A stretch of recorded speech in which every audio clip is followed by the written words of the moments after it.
ANZAC Day has changed, and I suspect that it has changed permanently. For those of you not familiar with this tradition, it's a tradition within Australia and New Zealand on the 25th of April to commemorate our first formal incursion into war. It took place in 1915. Now, there are some ironies here, because from a military perspective, the incursion was a complete disaster.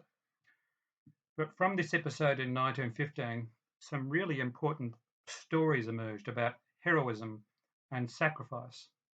Obviously, they carry the paradoxical element that the stories of heroism and sacrifice came at the expense of other people, but nevertheless, these stories have survived. So within both New Zealand and Australia, we have this national day. We remember the heroes, we tell their stories, and we remember their sacrifice. In recent decades, this tradition has grown and built on some of the really good things that took place then. Emphasis has shifted from war stories to stories of mateship, friendship, the things that bind us together, what makes us a people. It's almost as though from the disaster emerged a clear sense of national identity, which placed a value on things more significant, more lasting than issues surrounding war. Now, that tradition changed remarkably yesterday because of the impact of the COVID virus. In other words, because of the stipulations concerning quarantining, social distancing, isolation. There were no marches in capital cities. There were no marches in country towns. Instead, in glorious isolation, individuals and families and groups had to find ways of honouring this great tradition. Now, what was amazing was the sheer creativity of Australian and New Zealand people as they sought ways to honour our war veterans, to remember their stories, and to celebrate the friendships that came out of these difficult times. Now, what I find remarkable is the need or the value of connection, which is one of the great values to emerge from these stories, that people did heroic things. People made sacrifices because of a sense of connection they had to their friends or to their country. Because of the value we placed on connection, we overcame social isolation and all the practical difficulties to celebrate this theme, this profound reality of connection that binds us together. Today, I want to explore this theme of connection, this great legacy from the ANZAC tradition. In a sense, I want to develop a philosophy or theology of connection. And there are three elements to it. I think the three important elements to a theology of connection involve having a story, a guiding or shaping story that binds it together, that gives us a sense of identity. It also involves, and this may come as a surprise, recognition and acknowledgement of the experience of loneliness and aloneness. And finally, out of loneliness and aloneness comes a powerful sense of yearning. And yearning, what I will call the eros tradition, is really important in establishing this theology and practice of connection. But first, a story. In many Christian traditions today, the story of Emmaus is going to be read in churches or in Zoom or FaceTime churches. This story will be read. Now, it's a fascinating little story, and it's an important one.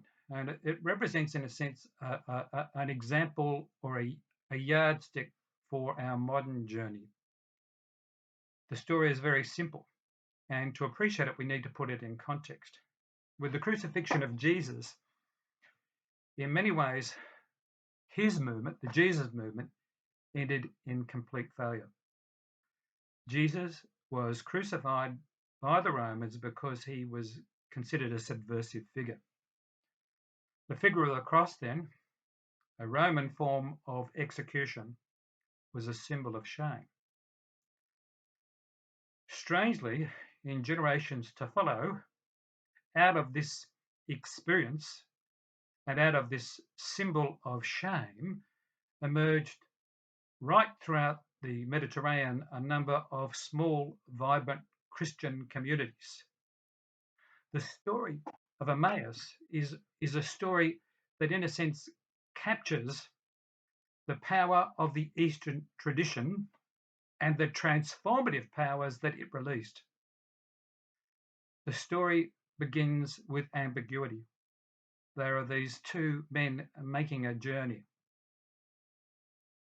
There aren't many practical details, but they're making a journey.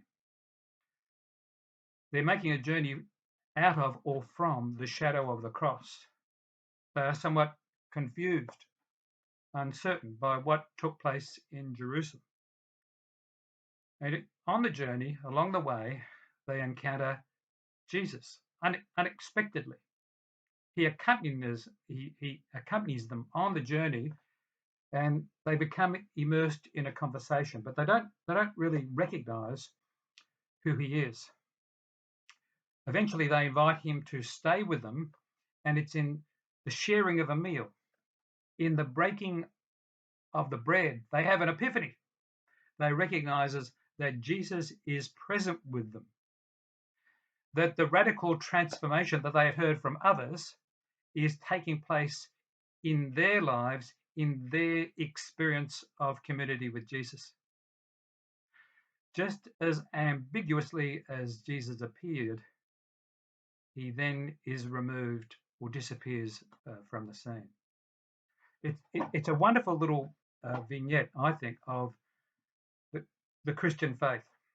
The Christian faith is not about permanence. It's not about certainty. It's about faith. The church always gets into great difficulty when it sets itself up as the broker of permanence or the arbiter of certainty or having a monopoly on truth.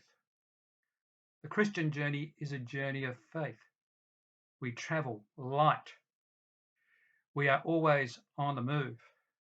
And on that journey, we go through experiences of loneliness, of exile, of disappointment. But remarkably, there are these powerful moments of connection where communities are formed and epiphanies take place and lives are transformed. What emerges then from this story of Emmaus is a different conception of what it is to be the church.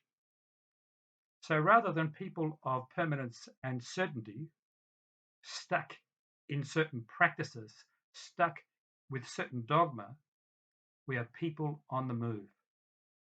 Rather than a static people, we are a nomadic people, journeying, exploring, recognizing that life has its uncertainties, that ambiguities and disappointment are part and parcel of normal human existence. Within the Jewish tradition, there's a wonderful image for this about the presence of God. It comes under the heading of the Shekinah. The Shekinah is the indwelling of the presence of God.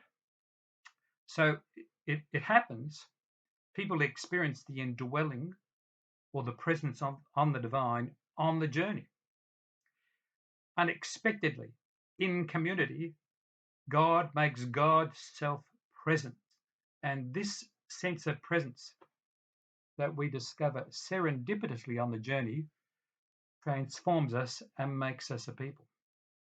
Now, of course, it's not a permanent state. There are good days and bad days, successes and failures, wonderful moments of community and discovery, but also periods of loneliness and despair. Now, it's important that we acknowledge the reality of loneliness. Even prior to the COVID virus, you could argue that loneliness itself was a kind of pandemic. Studies have been conducted where people are increasingly feeling lonely, disconnected, On the one hand, we talk about Emmaus as an experience which fosters or creates a sense of connection. Loneliness is about disconnection. Loneliness can be interpreted in many different ways, but essentially I'm presenting it as disconnection and an experience of grief that comes with it. When we experience loneliness, there's a grief about ourself, about memories, about the past. We're in touch with all certain losses. And I think during this time of isolation, of quarantining, it's a good time to reflect on the experience of loneliness. It's part and parcel of the journey. It's what nomadic people experience. And rather than repress the experience of loneliness, sometimes we need to sit with it. Rather than repress the grief, we need to find practical or ritual ways of honouring and expressing that grief. Often when we give ourselves time to reflect on this experience of loneliness, something sparks within us. It's like we've honoured that part of the journey. We've honoured the losses. We've sat with the difficult memories, and in so doing, something mysterious, subtle, emerges from deep within. It's a yearning. It's a yearning to be connected with the world. It's a yearning to be connected with others. The Greeks have a lovely word for it. The word is eros. It's from which we get the term erotic. Now, unfortunately, the word erotic in some quarters has lost its currency. But in the right context, we need to have an experience of eros. Eros is the Greek word that stands for the love of union, the love that brings us together, the love that fosters connections, that sustains connections, that builds community. On the journey to Emmaus, as those followers of Jesus were dealing with despair and their struggles, for a brief, glorious moment, they had an experience of eros, the love that makes us one, which transformed them and gave them new energy and insight for the journey ahead.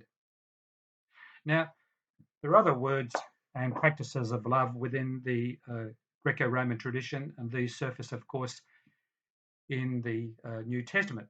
The word we most often associate with love is agape, and that's the more altruistic kind of love. When we think about the ANZAC tradition and the sacrifices that they made, that's the kind of sacrificial love, the love that takes a risk in the name of the other.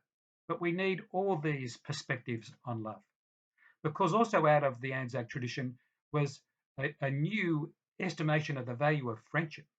Friendship is a celebration of eros. Friendship is about being open to the possibility of the Spirit of God working within us, transforming us, binding us together.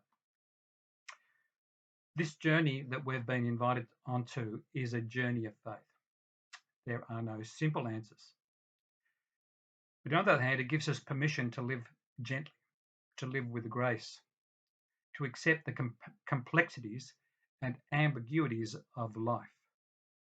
It also gives a place for some of the more difficult experiences.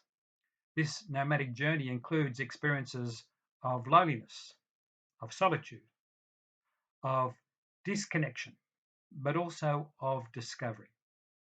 Because it's in that experience, that courage that it takes to make the journey of faith, that we place ourselves in a position for love to do its work, to transform us, to give us new energy and new hope.